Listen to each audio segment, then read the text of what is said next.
Olá, tudo bem? Segunda temporada do podcast Imóvel CWB, no ar, começando agora a temporada 2026. E 2026, que é um ano muito atípico, um ano bastante turbulento.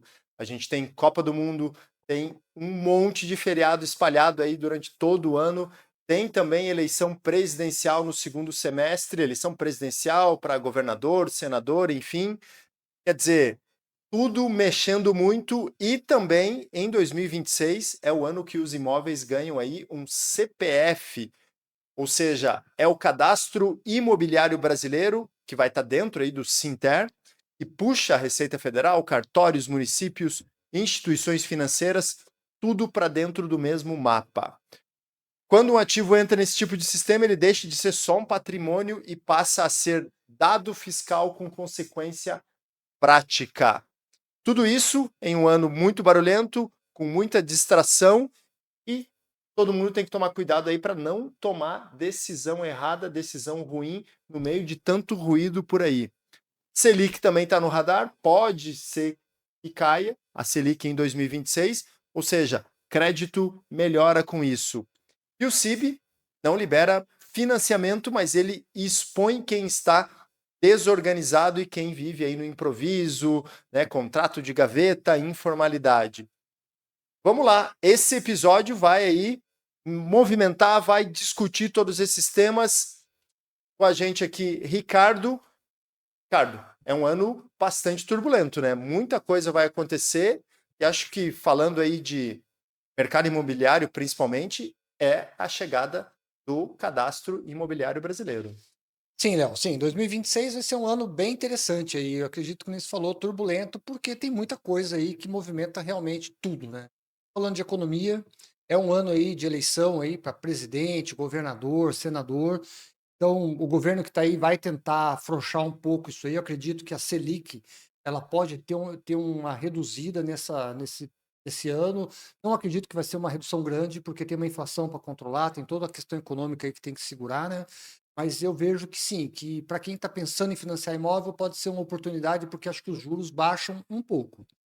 Com relação à política, a futebol, Copa do Mundo aí, a maior Copa aí de toda a história, pelo menos uns 30, 40 dias aí de bastante movimentação, bagunça bastante o dia a dia da gente. E depois, no segundo semestre, que é o melhor período do mercado imobiliário, a gente tem uma eleição presidencial para governador e senador.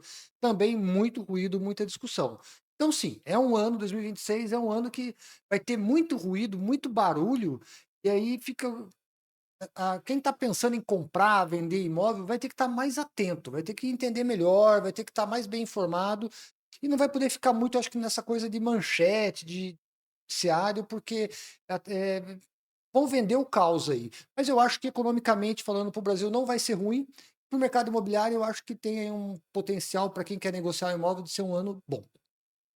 E, cara, o que a maioria está entendendo, né? O que a maioria está entendendo errado sobre esse ano, né? Como as pessoas estão enxergando, né? Porque tem muita também narrativa falsa. Você até comentou aí de repente, traçar um cenário de caos, né? E eu acho que Sim. tem outras coisas também que acaba mexendo aí com o público, né? Com as pessoas. Então, vamos lá. A gente tem falado muito aí da reforma tributária, tá? Isso vai impactar diretamente o mercado imobiliário, mas também, assim, não é o fim do mundo, tá? É uma regulamentação, é botar realmente tudo na mesa e ser muito controlado a partir de agora. E quando eu digo controlado, é a Receita Federal controlando tudo, monitorando movimentação, negociações, renda com aluguel.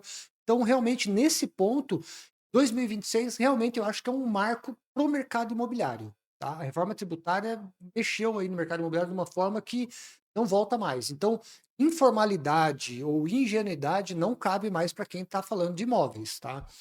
Com relação ao ano mesmo, vamos lá, como falei, Copa do Mundo, eleição, né? Juntou futebol com política, só falta morrer o Papa, né? Para Faltou a falar de religião. religião, para dar né, o caldeirão ferver. Então, assim, sim, é um ano de muito barulho aí, né? E quem está pensando em negociar, comprar, vender, tem que estar atento ao que está acontecendo. E eu digo o seguinte: principalmente quem tem imóveis em locação, quem tem renda com imóveis em locação. Essa pessoa, eu acho que é a que mais vai ter que ficar esperta agora em 2026. E detalhe, pela primeira vez, O inquilino também vai ter também que entender um pouco o que ele está fazendo, porque antes era só alugava, pagava e não queria nem saber de nada. Hoje o inquilino ele é corresponsável caso o proprietário do imóvel não declare a renda que ele teve com a locação dele. Então o inquilino também tem que declarar paga aluguel. Ricardo, essa seria a nossa próxima pergunta, que é o que que pode dar errado aí para quem não se adaptar, né? Você já comentou essa questão aí dos aluguéis, né? Uhum. E onde também tem aí alguns riscos invisíveis, né? Tanto para os consumidores, como você citou agora, quanto também para os profissionais que estão no mercado, né? Para os profissionais do mercado imobiliário, os corretores de imóveis, né, pessoal que trabalha com isso, ou quem constrói, enfim, a incorporador, é um outro universo, porque mudou tudo, mudou a maneira de tributar isso. Então, esse profissional, ele vai ter que estudar, ele vai ter que realmente parar, ver o que está acontecendo, entender esses novos impostos, essas novas regulamentações, para poder orientar esses clientes, para poder realmente dar uma assessoria para eles, para que não tenha problema. E detalhe, esse profissional tem essa obrigação, ele tem a obrigação de entender a parte tributária e fiscal de uma negociação imobiliária para justamente orientar, seja comprador ou seja vendedor, a fazer as coisas do jeito certo. E aí também entra esse ano muito forte o seu contador, né? Muita gente que vendia imóvel, né, comprava, vendia e acabou. Hoje é bom você ter um contador que te dê uma assessoria contábil e te oriente como prestar conta ao fisco, para você não acabar depois com uma fatura lá na frente para pagar. Certo. E Ricardo, quando a gente fala daí de decisão prática, né? Como tomar decisão inteligente, né? Quais os critérios importam na hora de comprar e na hora de vender em 2026? Eu acho que também isso também vai passar por o consumidor está passando por um processo, acho que de aprendizado, tá? Eu vejo assim o público muito mais exigente com relação à parte documental, a parte de como funciona financiamento, parte financeira, a questão também dos imóveis, o que está comprando, se essa documentação está em ordem, se esse imóvel está regular perante a prefeitura, se está tudo em ordem. E com essa coisa do CIB agora, que vai ser um dos pontos que eles vão pegar muito, é a questão do imóvel ser um imóvel regular, estar com a documentação correta. Isso, eu acredito, também vai impactar até nos financiamentos. Por quê? Porque com essa coisa do cadastro imobiliário brasileiro, a régua vai subir. Então, os bancos vão acabar usando isso até mesmo para liberar dinheiro para financiar um imóvel. Quando o banco for analisar uma proposta de financiamento, ele vai ter mais informação se esse imóvel realmente tem a qualidade que o mercado está falando que tem. Então, assim, a régua sobe, Léo. 2026, o mercado imobiliário, na minha opinião, vai ganhar qualidade. Ok? Vai ser um mercado melhor. Quando a gente fala daí de Curitiba, né? Como que esse cenário ele se manifesta aqui, né? O que que muda nos bairros, por exemplo, né? Liquidez, comportamento, essa exigência toda de documentação? Léo, vamos lá. Curitiba tem uma cidade que tem 75 bairros, né? Tem a grande Curitiba agora, a gente chamava de região metropolitana, mas não é mais. É, são produtos diferentes. Então, bairros já consolidados, Batel, Champanhar, Água Verde, Ecoville, são bairros que já têm imóveis documentados, imóveis com nível de qualidade, tanto de construção como de documentação, já atende muito o que está. Então, acho que vai ser um processo mais fácil. Quando a gente fala de bairros mais distantes, né, pega lá Boqueirão, Novo Mundo, Barreirinha, você começa a ir para bairros que têm imóveis que têm muita coisa irregular. Tá? Ali eu acredito que mais de 60% dos imóveis tenha alguma irregularidade no que diz respeito à sua documentação. Isso, na hora que a CIB tiver instituída, isso vai mudar muito o jogo. Porque os cartórios vão ter que subir a régua na hora de analisar esses imóveis, essas documentações, os bancos vão ver isso. Então, eu acredito sim, vai realmente ter uma mudança de comportamento na hora de você comprar e vender o imóvel. E vai ter, acho que, uma dificuldade também para certos imóveis serem vendidos mais fácil. Né? Tipo, vai dificultar o jogo, tá? Quem tem imóvel hoje que tem algum tipo de irregularidade, seja cadastral, seja de projeto, é bom já ir pensando em como organizar isso, como regularizar. Já ir fazendo agora, porque o cadastro imobiliário brasileiro vai botar uma ordem nisso. Certo. Você comentou ali, né, Ricardo? E, por exemplo, quando a gente fala de bairros, né, até mesmo essas cidades da região metropolitana, essa questão de regularização ela deve ser ainda pior, né? Fala aí. Araucária, Pinhais, outras, né, cidades até mais distantes, essa situação de imóveis irregulares, né? Porque daí a gente está falando de uma área que ela é próxima de Curitiba, mas ela é praticamente uma área Sim, rural, né? sim, Como é sim. que fica nessa? Então, vamos lá. Curitiba nos últimos 15, 20 anos que teve esse boom em Curitiba, né? Curitiba explodiu. Muita propaganda positiva, né? Hoje a gente convive com problemas já que antes só tinha em São Paulo, Rio de Janeiro, cidades muito maiores. Hoje nós temos problema de trânsito, nós temos problema de deslocamento, nós temos vários tipos de problema aqui de cidade grande mesmo. Com essa coisa da região metropolitana virar agora a grande Curitiba, realmente assim criou-se aí uma cidade que tem assim diversos tipos de imóveis. Como eu te falei, bairros mais consolidados, mais antigos, bairros que já tem um investimento maior, eles estão, se percebe que a documentação desses imóveis, esses imóveis já estão mais regularizados. A taxa de imóvel irregular é menor. Agora, quando você vai para Grande Curitiba, realmente, muita construção irregular, muita coisa fora do padrão, muita coisa contrária à legislação do município.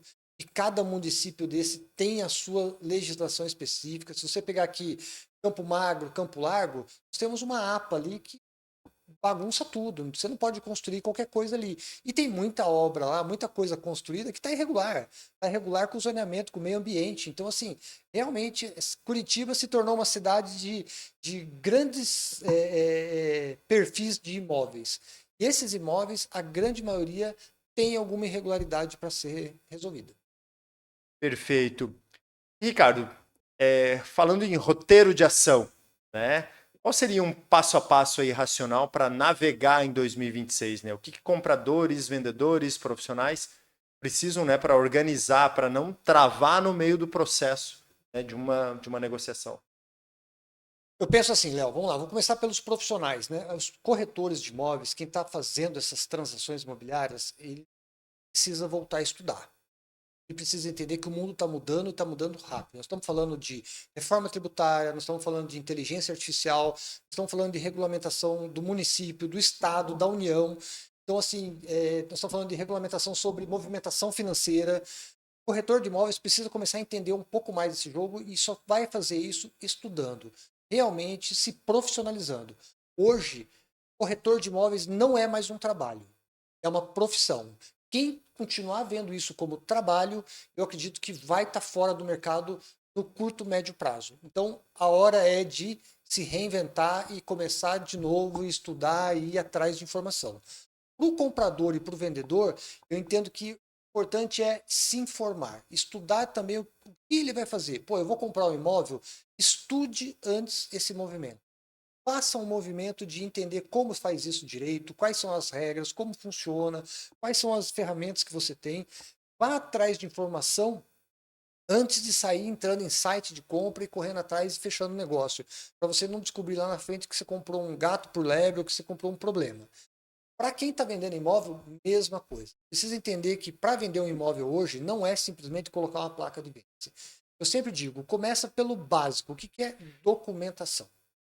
Segundo ponto, imóvel tem hoje uma precificação. Não existe mais, meu imóvel vale isso. Não, o imóvel hoje está tabelado, tem preço. Hoje tem sistemas que em 5 minutos eu consigo saber tudo que está à venda dentro do bairro. Então hoje a informação está muito à flor da pele. Então não é mais achismo. Eu acho que o meu imóvel vale tanto. Não, o teu imóvel vale X, de X a Y. Tem ali uma faixa ali, é aquilo. Se você colocar o teu imóvel 5% acima daquilo, você já está fora do jogo. Então eu vejo que tanto o comprador quanto o vendedor precisam se preparar antes de fazer esse movimento. Vou vender meu imóvel? Ok. Estude como é que está a venda de imóvel na tua região, a precificação, com quem você está concorrendo, vá ver como é que está a documentação do seu imóvel, se organize para que você, na hora que colocar o teu imóvel no mercado, você realmente tenha sucesso nisso. Outro interessante, eu vejo muita gente com imóvel à venda, tá? Há anos no mercado. O imóvel está lá 1, 2 anos lá e a pessoa não vende. Detalhe, a vida dela depende, para mudar depende da venda daquele imóvel e a pessoa não entende isso. E a pessoa fica apertando essa tecla achando que ela tem razão.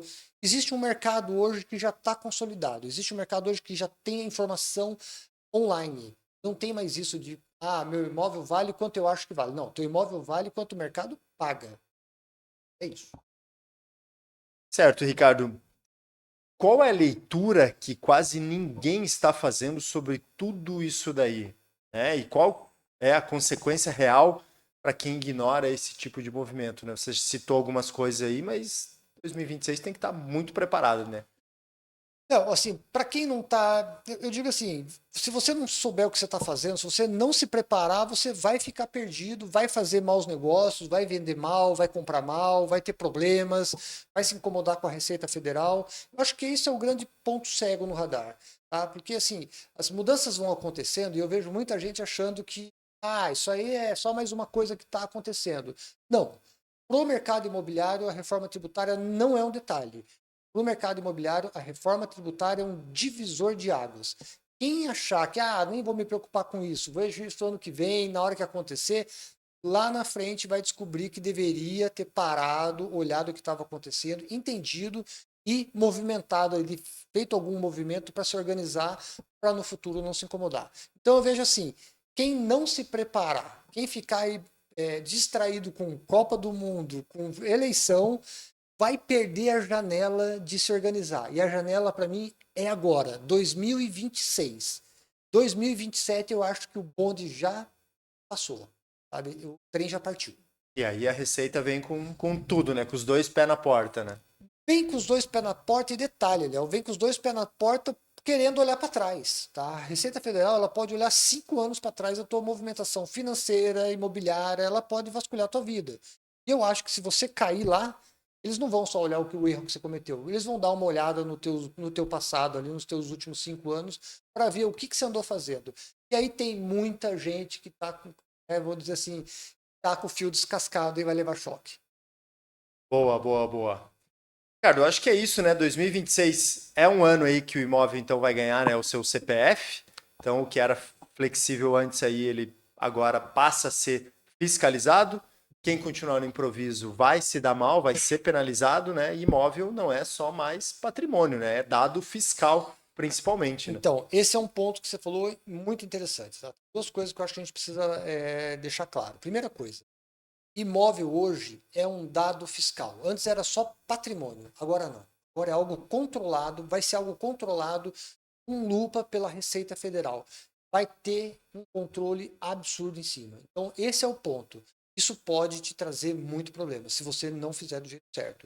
O segundo ponto, assim, 2026, como tem toda essa turbulência, eu vejo que muita gente, principalmente quem está comprando, pode achar, não, juros vai baixar, vou esperar, o mercado, né, não vai subir mais, vou esperar, vai ser um ano ruim. Eu vejo muita gente esperando para fazer um movimento de comprar um imóvel quando precisa, quando quer fazer, achando que vai se dar bem lá na frente, e 90% das vezes eu vejo que a pessoa perdeu oportunidades e vai pagar mais caro lá na frente.